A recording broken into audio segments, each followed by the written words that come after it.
Dieu, mon Dieu, je te cherche pour m'abandonner à toi.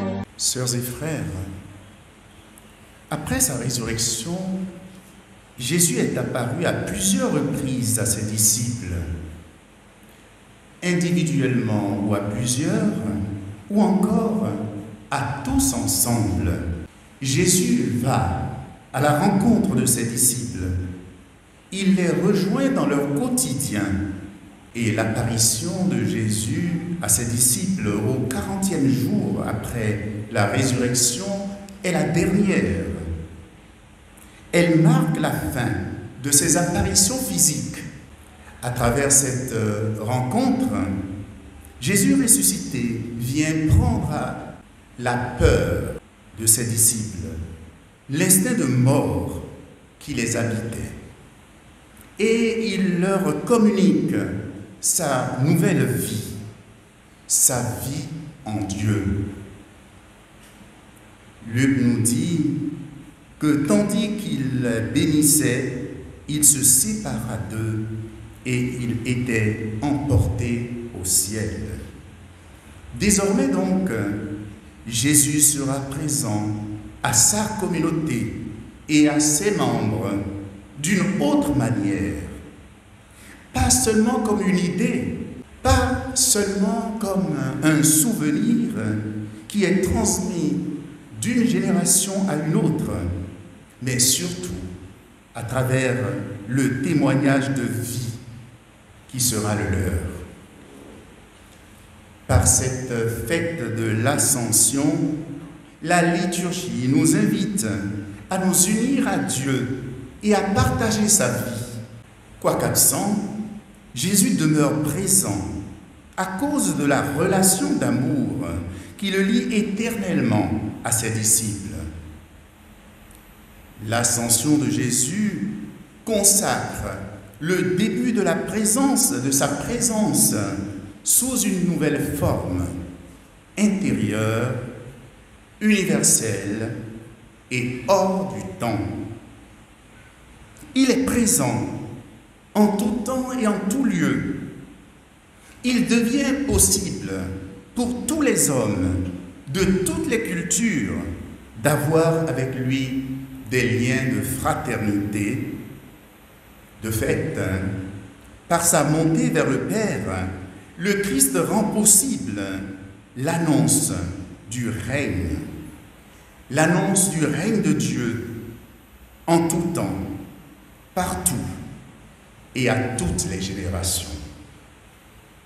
La proclamation de la foi commune, l'Eucharistie et les sacrements en général, le sacrement de l'autre qui est mon frère, ma sœur, la prière commune, la prière personnelle et bien d'autres pratiques chrétiennes sont toutes des signes et des lieux de cette présence vivante du Christ ressuscité au milieu de nous.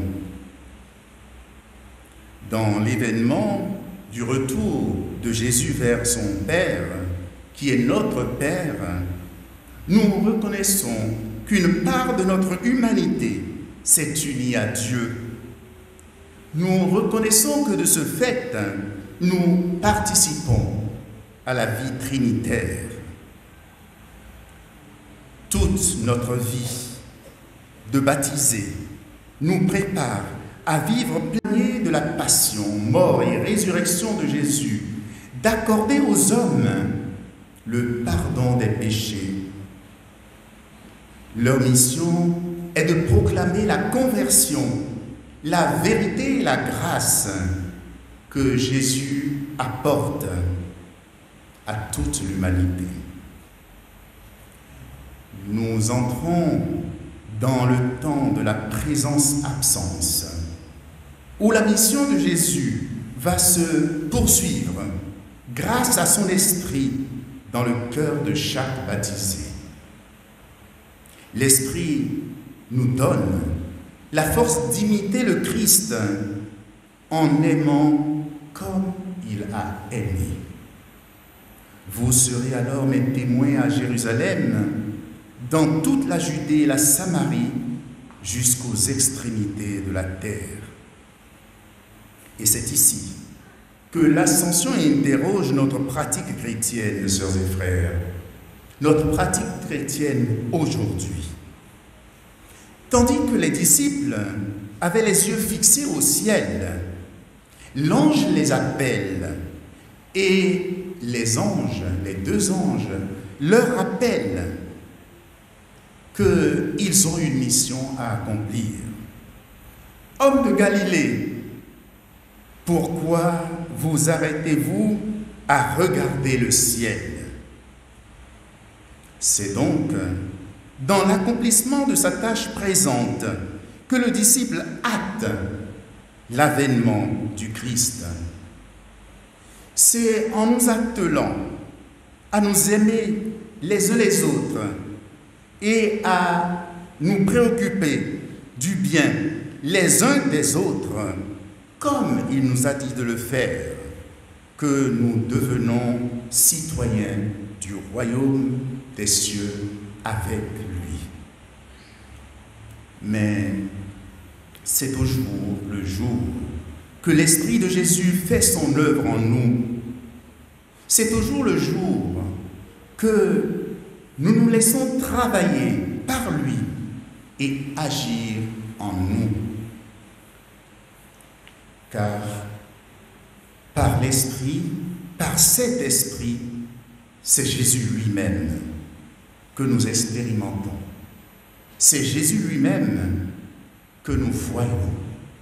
C'est Jésus lui-même que nous touchons. On pourrait même dire plus, c'est Jésus lui-même que nous mangeons dans l'Eucharistie, mais autrement. Oui, sœurs et frères, Jésus retourne vers le Père, mais il promet à ses disciples qu'il les reverra.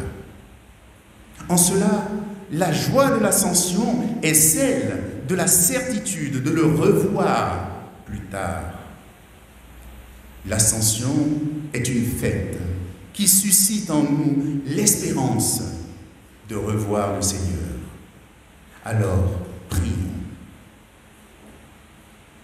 Jésus, tu t'es séparé de tes disciples, mais tu ne les as pas quittés. Tu continues d'être près de nous, comme notre frère bien-aimé. Ta présence nous remplit d'espérance, qu'elle nous donne d'être de véritables disciples missionnaires auprès de nos sœurs et de nos frères. Dans l'attente du jour où tu nous rassembleras pour toujours et dans la gloire du ciel, nous te le demandons en ton Fils Jésus, notre Seigneur.